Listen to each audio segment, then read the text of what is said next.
فترى الذين فسوين بتها كسان في قلوبهم مرض فزرد داوي کی مرض دے يسارعون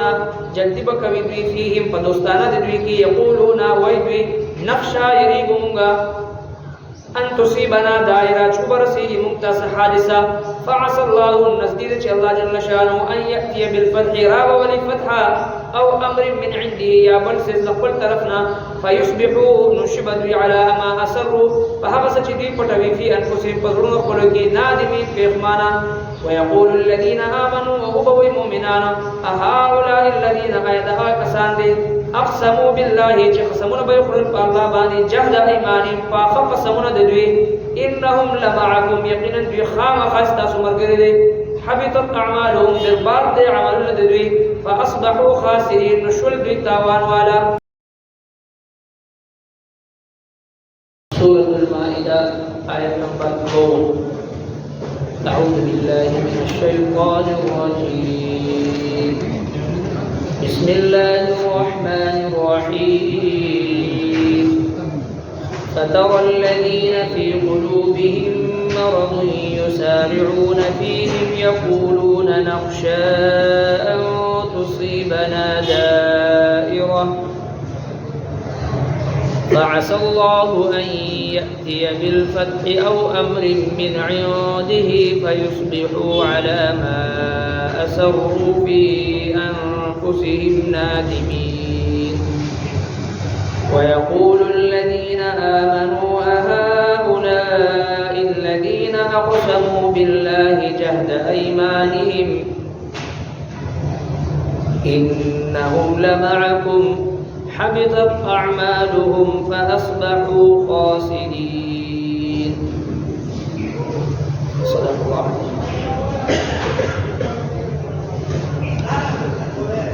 دينا مخي آية مباركة کی اللہ جل شانہ ټول مومنانو ته دا خطاب فرمایي چې تاسو د يهود او نصارو سره دوستانه او تعلق دا مه جوړوئ ځکه چې هغوی په خپل منځ کې د یو بل دوستان دی ملګري دي او تاسو کې که څوک هغوی سره د زړه تعلق جوړ کړي د زړه دوستانه او ملګرتیا ورسره وکړي نو هغه به هم د هغوی نه حسابېږي او الله جل شانه داسې ظالمانو ته هدایت نه ورکوي ځکه چې کله غزوه احد کې ظاهري طور باندې وقتي طور باندې مسلمانانو ته شکست ملو شو نو چې کوم منافقین نو هغوی دوه ډلې شوي یوې ډلې د یهودیانو سره تعلق جوړ کړو دویمې ډلې د نصارو سره عیسایانو سره تعلق جوړ کړي مقصد دا و چې د مسلمانانو شکست داسې شکست دی چې اویا کسان شهیدان شو او امام الانبیاء صلی الله علیه وسلم دندان مبارک شهیدان شو او ټول صحابه کرام زخمی دي پرهر دي نو د دوی دوباره راجمع کېدل او منظم کېدل دا ګران ښکاري چې مخکې نه د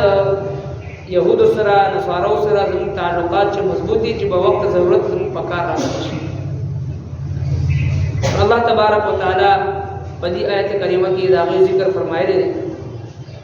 چې ته به ویني دي هغه کسانو چې چا په زړونو کې بیماری ده د نفاق ډېر په تیزۍ سره د دوی طرف ته ورمنډې وهي او دوی وایي چې موږ یریږو که چېرې حالات خراب شو نو بیا به موږ ته څه مشکل به نه دوی سره به شو الله تبارک وتعالی مؤمنانو ته تسلي ورکوي چې نزدیک چې الله جل شانه تاسو ته فتح درکړي او یا بل لاره داسې روباسي چې هغه ستاسو لپاره د کامیابی ذریعہ به وي او دوی لپاره به ډېر زیات د پښمنتیا خبره وي او چې کوم مؤمنان دي نو چې کله دوی وګوري د منافقینو لره چې دوی یهودیانو طرف ته عیسایانو طرف ته ورمنډه کوي او هغوی ته اوړي نو په دې وخت به دا مؤمنان وایي چې دا خو هغه کسان دي چې کوم موږ سره په صفونو کې موجود وو موږ سره یو ځای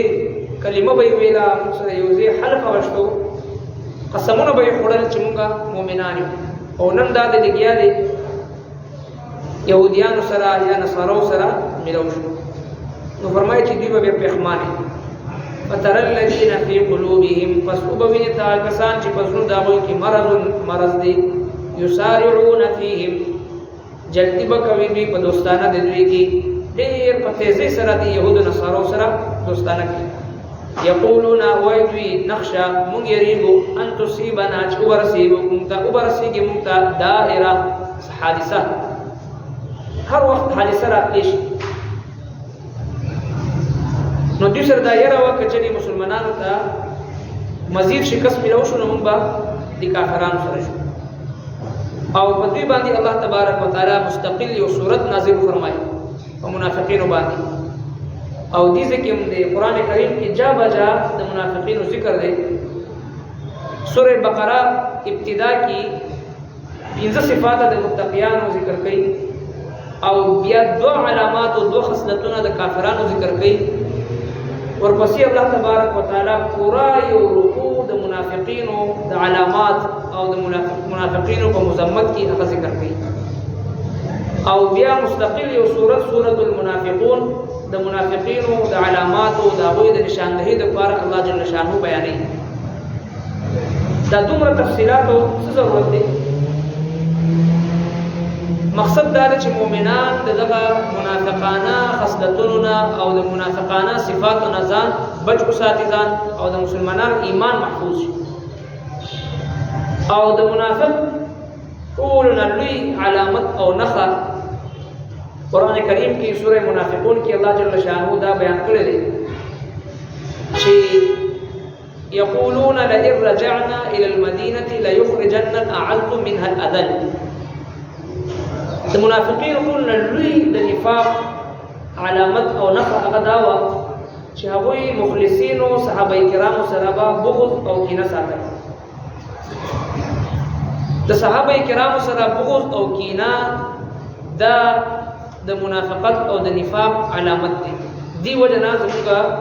ستاسو چې کوم اسلاف دي بزرگان دي اهل سنت والجماعت هغه ائمه اربعه سلورونه مسلکونه او د ټول دنیا مسلمانان اهل سنت والجماعت د علماء کرام او د محققین او د محدثین او د مفسرین دا کوشش پاتې دی په دې باندې چې چره هم د یو مسلمان یو ادنا صحابي مبارک هم دغه پزړه کې معمولی رنجش او اعتراض او تنقید درانش دغه وجه دا ده چې کچې بالفرض والمحال دا پیدا شو بیا د مؤمن ایمان محفوظ کېدل دا ناممکن دي قران کریم چې موږ تاسو بار مطالعه کوو الله تبارک وتعالى د منافقین او د کفارو لوی علامت هغه دا بیان کړی چې دوی په زړونو کې با صحابه کرامو په حواله سره بغض وي تنقید به وي تنقیص به وي ځکه نبی رسول الله فرمایي الله فی اصحابي دا الله نه ویریږي زما د صحابه په باره کې د الله نه ویریږي لا تتخذوهم غرضا من بعد ما نه بعد په باندې تنقید او تنقیص مکوئ فمن احبهم فبحبي احبهم ومن ابغضهم فببغضي ابغضهم چې چا دا وایي سره محبت وساتلو په حقیقت کې ما سره مینه او چا چې هغه سره بغض ساتلو د حقیقت کې ما سره بغض دی ما ته سره شوی نو باقي باندې تنقید کی لہذا د حضرات صحابه کرامو چې کوم مشاجرات دي مشاجرات صحابه یعنی دا وی په خپل منځ کې چې کوم اختلافات راغلي دغه ته مشاجرات وي د احادیثو کې هغه ته مشاجرات صحابه وي شجره د اونې ته وي د اونې څانګې ته وي نو په یو اونه کې چې کوم څانګه وي نو هغه خپل کې جنگیدلې وي مختلف وي صحابه کرامو مثال هم دی یو اونې دی چې کوم نبی رسول الله لګولې دی او راوي کړی دی هغه کې اختلاف راتلی شي او دغه اختلاف فیصله 1400 سال بعد یو سره نشي کولی دغه اختلاف باندې تفسیره ځل شي کولی ماته دا حق حاصل نه دی زبداوی عزت عظمت تقدس دا بیانون پاغي به ایمان لرم کبل فرض والمحال پاغي کې د چا تاریخ دان 200 سال 500 سال 600 سال چې چا څنګه خو هغه شان لیکل دي د تاریخ په آینه کې د صحابه کرامو مقام تلل د خپل ایمان ته نقصان ورکول دي ځکه صحابه کرام قرآنی شخصیات دي تاریخي شخصیات نه دي د سونی تله جداوي د بوسو تله جداوي د اوسپنې تله جداوي د هر سیز د تللو لپاره تله هغه جدا وي. نو د صحابه کرامو تللو لپاره تله چې دی هغه د قرآن مجید آیتونه دي، د قرآن صفحات دي، د نبی علیہ السلام فرمان دي. او تاریخ د اسلام په دې شاهد دی چې کوم خلکو د تاریخ ګنده او راپو په رڼا کې د صحابه کرامو کردار د کتلو کوشش کړي دي او گمراه شوي دي. الله تبارک وتعالی هغوی نه د ایمان توفیق هغه سره کړی دی. په حیثیت یو مسلمان، کمزوري مسلمان، د خپل د ایمان فکر کول، د خپل د عقیدې فکر کول، د خپل د قبر او د حشر فکر کول دا کافي دی. په ضد دې چې زه راپاڅم او د صحابه کرامو د هغه زمانې چې کوم اختلافات تیر شوي دي د هغوی په منځ کې فیصلې کول شروع کړم، او دا چې کوم فتنه پرور خلک دا مسالې اوچتوي صرف دې دپاره اوچتوي چې زموږ فالوور زیات شي، زموږ سبسکرایبر زیات شي، زموږ یو شهرت، یو نوم، یو مقام په دنیا کې چې دغه پیدا شي. نو یو مخلص مسلمان به هغه د دغه اختلافاتو نه، دغه نفرتونو نه، دغه اختلافاتو او فیصلې کول نه به ځان بچ ساتي. دا زموږ د عقیدې مسله ده، زموږ د ایمان مسله ده. په بالفرض محال یو ادنا صحابي په باره کې د چا په زړه کې رنجش راغی، د ایمان بیا محفوظ نشي پاتې کېږي. لہذا قرآن کریم کې سورہ منافقون کې الله جل شانه چې کوم علامت د منافقینو بیان کړی دی هغوی دا یقولون لئن رجعنا الى المدینة لیخرجن الاعز منها الاذل. منافقین وایي چې موږ چې کله مدینې ته ورسو موږ عزتمن خلک یو، دا ذلیله خلک نعوذ بالله دا صحابه کرام چې کوم مخلصین دي، چې کوم د اسلام دپاره مشکلات او تکلیفونه برداشت کړي دي، سابقون اولون دي، مهاجرین او انصار دي،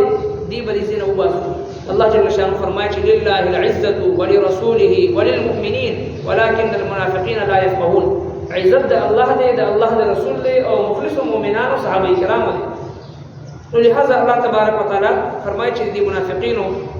دوی وایي چې ان تصيبنا دائره، موږ ته مصیبت ورسېږي نو چې مخکې نه زموږ یهودو سره نصارو سره تعلق جوړ کړي. فعسى الله نزدید چې الله جل شانه ان یأتي بالفتح، راب ولی فتح او امر من عنده، یا بل څه د خپل طرف نه، فیصبحوا نشب دوی علی ما اسروا، په هغه څه چې دوی پټ ساتي فی انفسهم په خپلو زړونو کې، نادمین پښیمانه. مسلمانانو ته الله تبارک وتعالی فتح ورکوي، کامیابي ورکوي، او دوی به بیا د منافقین به په خپلو فیصله باندې پښیمانه. ویقول الذین آمنوا، وبوي د مؤمنان، اهؤلاء الذين كسان دي اقسموا بالله چې قسمونه کړی په الله باندې، جهد ایمانهم، په قسمونه د نبی علیہ الصلوۃ والسلام حضور کې بچراله دی به چې نشهد انك لرسول الله، من گواهی ورکو چې ته د الله رسول یې، والله يشهد ان المنافقين لكاذبون. الله جل شانه زه گواهی ورکوم چې درو او دوسی ولا يحلفن ان اردنا الا الحسنى، قسمونه به خورل چې زموږ اراده د نیکی نه علاوه بل څه نه ده، او چې انما نحن مصلحون، موږ اصلاح کوو، موږ صلح راولو. حالانکه الله جل شانه فرمایي الا انهم هم المفسدون ولكن لا يشعرون، هم دوی مفسدان دي خو دوی پوهېږي نه. او چې کله دوی ته وایي چې آمنو کما آمن الناس، څنګه د صحابو ایمان وروړي، دوی په شان ایمان وروړي. انؤمنو کما آمن السفهاء، صحابه کرامو ته بیوقوفان وي، ناپوهه وي. رب کائنات خپل باندې دفاع صحابه فرمایي، د صحابه کرامو دفاع فرمایي. الا خبردار ان بشکا هم دغه خلق هم السفهاء، هم دوی په خپل باندې بیوقوفان دي، ولکن لا يشعرون، لیکن دوی پوهېږي نه. ټول نړومبې د صحابه کرامو دفاع رب کائنات په خپل باندې فرمایي، انتهایی جذباتی انداز کی، انتهایی تاکیدی الفاظ سره الله جل شانه د صحابه کرامو دفاع کوي. الا ان هم السفهاء، چې څوک د عربي ګرامر نه معمولی واقف یې غته اندازه کیږي چې الا دا حرف تاکید دی، ان حرف تاکید دی، هم دا حرف تاکید دی، هم السفهاء بیا حرف تاکید دی. خبردار بشک دوی په خپل باندې بیوقوفان دي چې څوک زما د نبی صحابو ته بیوقوفان. نو لہذا دفاع صحابه، عظمت صحابه دا جزء ایمان دی، دا د مسلمان د ایمان محور او مرکز دی. اقسموا بالله جهد ایمانهم، دوی قسمونه خوري په الله جل شانه باندې، پاخه قسمونه به دا خورل انهم لمعکم، یقینا چې موږ تاسو سره یو. حبطت اعمالهم، برباد دي د ټول عملونه، ټول اعمال د دې برباد، ځکه منافقت کوي، یو ځکه یو شان خبره کوي. صحابه کرامو ته وایي تاسو سره ما، حتی یهودو نصارو ته وایي تاسو سره، فاصبحوا خاسرين نشل دوی تاوان والا نو مذبذبین بین ذلک لا اله هؤلاء ولا اله هؤلاء نه دې طرف او نه دا طرف او ټولنا سخترین جهنم لاندې ټولنا درک اسفل سقر لظى سعيد جهنم جهنم ټولنا لاندې چې کوم ته درک اسفل ویل شي ان المنافقین فی الدرک الاسفل من النار نو ټولنا لاندې طبقه د جهنم هغه د منافقین دي لہذا یو مسلمان بعد دغه خصلتونو نه دغه صفاتونو ځان بچ ساتي دوروخي دلته یو شانتي الته بل شانتي یو کس په مخ کې یو شانتي بل کس په مخ کې بل شانتي مخامخ یو شانتي پیشا بل شانتي دا منافقانه خصلتونه دي او نبی صلی الله علیه وسلم فرمایي آیات المنافق ثلاثه د منافق درې علامات اذا حدث كذب واذا وعد اخلف واذا اؤتمن خان چې کله خبره کوي نو دروغ وایي او چې کله امانت ور سره کیږي نو په امانت کې خیانت کوي او چې چرکات چا سره وعده وکړي نو د وعده خلاف ورزي کوي چا کې دا یو صفت وینو د منافقت یو علامه پکې دي چې دوی نو دوا او کدرې وینو درې صفات پکې دي نو یو مسلمان بعد دغه دوروخینه وزن ساتي خالص د الله رضا لپاره مخلص او اخلاص سره ژوند تیرول د الله ذات سره مخلص د الله رسول سره مخلص د الله دین سره مخلص او د ټول مسلمانانو سره مخلصانه ژوند تیرول زړه کې او ظاهر باندې یو شان اوسېدل دیتا ایمان او دیتا اسلام فتر الذين فسوين بتها كسان في قلوبهم مرض فزرد داوي کی مرض دے یسارعون جلدی بکوي دوی فيهم پدوستانه دوی کی یقولون وای دوی نخشا یریګونګا ان تصيبنا دائره چوبرسي ممتاز حادثه فعسى الله النزديد چې الله جل شانه ان ياتي بالفتح راو وللفتح او امر من عنده يا بل سز خپل طرفنا فيصبحوا نشبدوا على ما اسروا فهغه چې دی پټوي فی انفسهم پزړونو خپل کې نادمي پیغمانا ويقول الذين امنوا وهو المؤمنان اهؤلاء الذين ايدها كسان دي اقسموا بالله چې قسمونه به خپل په الله باندې جهد ایمانهم فاخ قسمونه د دوی انهم لمعكم يقينا دوی خامخ تاسو مرګري دي حبطت اعمالهم برباد دي عملونه د دوی فاصبحوا خاسرين نشل دوی تاوان والا ربنا تقبل منا انك انت السميع العليم وتب علينا انك انت التواب الرحيم صلى الله تعالى على خير خلقه محمد وعلى اله وصحبه